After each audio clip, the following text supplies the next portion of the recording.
তোমার ইখলাস পরিশুদ্ধ করো, অল্প আমল নাজাতের জন্য যথেষ্ট হয়ে যাবে। তাহলে আমল হতে হবে সুন্দর। আল্লাহ তাআলা ওই কথাই বলেন, বান্দা ইবাদত করার জন্য সৃষ্টি করেছি, ভুরি ভুরি ইবাদত করবা, দান করবা, সদকা করবা, নামাজ পড়বা, রোজা রাখবা, হজ করবা, যাকাত দিবা, কিন্তু তোমার ইখলাস নাই, সেই আমলের দাম আল্লাহর কাছে নাই। এজন্য আল্লাহ তাআলা এক জায়গায় বলেন, আমি হায়াত এবং মাউতকে সৃষ্টি করেছি তোমাদের পরীক্ষা করার জন্য।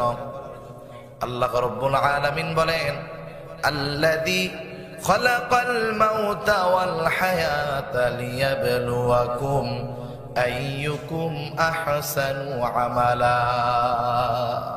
আল্লাহ তাআলা জীবন এবং মৃত্যুকে সৃষ্টি করেছেন পরীক্ষা করার জন্য। লিয়াবলুয়াকুম, আল্লাহ তাআলা পরীক্ষার জন্য সৃষ্টি করেছেন। কি পরীক্ষা করতে চান? আল্লাহ বলেন, আইয়ুকুম আহসানু আমালা, তোমাদের মধ্যে কার আমল কত সুন্দর। তাহলে এই যে মউত আল্লাহ সৃষ্টি করলেন, হায়াত আল্লাহ দিলেন, কোন কারণে? আমল সুন্দর করার জন্য। কোন কারণে বলেন? আমল সুন্দর করার জন্য। শুধু আমলের দাম আল্লাহর কাছে নাই, আল্লাহর কাছে ইখলাসের সৌন্দর্যে মণ্ডিত আমলের দাম বেশি। কারণ কিয়ামতের ময়দানে অনেক মানুষ, তাদের আমল আল্লাহর সামনে পেশ করা হবে। সব আমল আল্লাহ তাআলার কাছে গ্রহণযোগ্য হবে না। আল্লাহ তাআলার কাছে তো গ্রহণযোগ্য হবে ওই আমল, যে আমল ইখলাসওয়ালা, সুন্দর। আল্লাহ তাআলা বলেন, ওয়াকাদিমনা, প্রতিটা আমল আল্লাহ সুন্দর করে দিবে। একজন মানুষ মাঝে মধ্যে যখন জেলখানার মধ্যে ফাঁসি হয় না, নামাজি ফাঁসি, নামাজিরও তো ফাঁসি হয়, অনেক সময় হতে পারে। এখন রাত 12টার সময় ফাঁসি হবে। একজন মুমিন সে জানতে পারছে 12টায় ফাঁসি হবে।